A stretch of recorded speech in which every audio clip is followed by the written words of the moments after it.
Hello, everybody. My name is Matt Berman. I'm the U.S. history teacher for the eighth grade. It's been a real pleasure working with the eighth graders this quarter.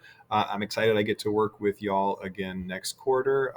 And I just wanted to send home a message here in week 9 because this is an opportunity in my class to revise and resubmit any assignments to bring up your grade.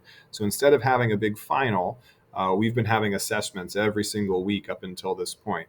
And so now at this point, it's the opportunity to go back, grab the feedback on previous assignments, and then add to or change what you did in the past to then raise up your scores.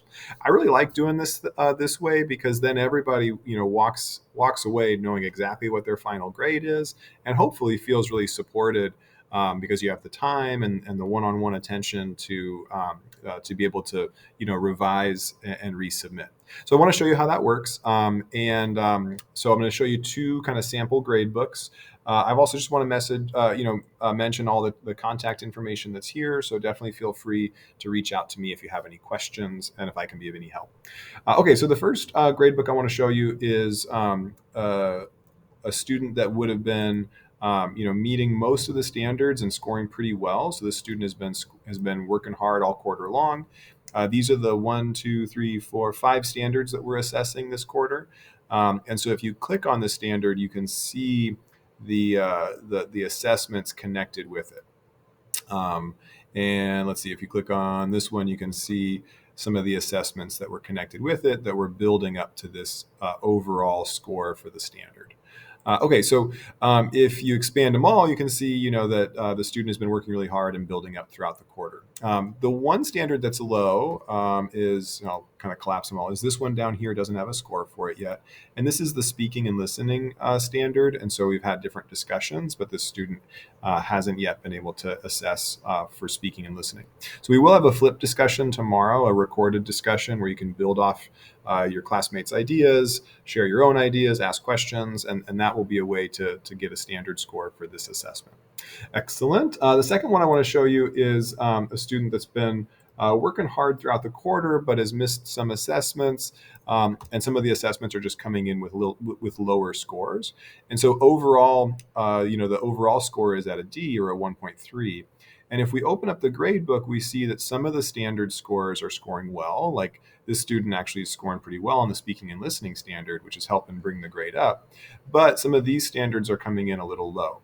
So the first place to start when thinking about how to raise your grade is to look at the standards that are a little bit low and click on those. The nice part about this is that this student has already assessed on the week 3 place and identity standard. And they just need to take feedback from that and build up the score to move from a level 2 to a level 3 or a level 4. So let me show you how that happens in Canvas. We're looking again for week 3. So if we go over to Canvas in modules, we can scroll down to week 4. Here's week 3. You want to look for the Thursday assessments. These skill practices here are like practice.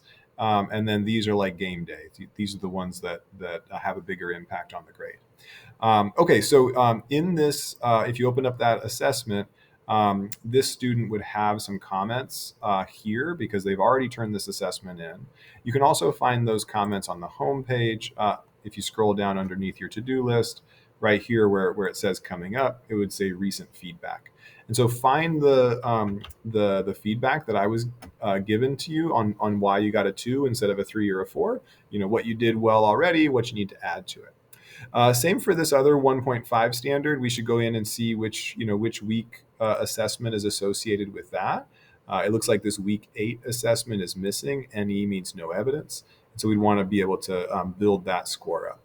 The other ones are, of course, these missing standards here. So I don't have any evidence. NE means no evidence of the standard score here. And so you'd want to click open on that one and go to the week 5 text evidence assessment or the week 6 central idea assessment.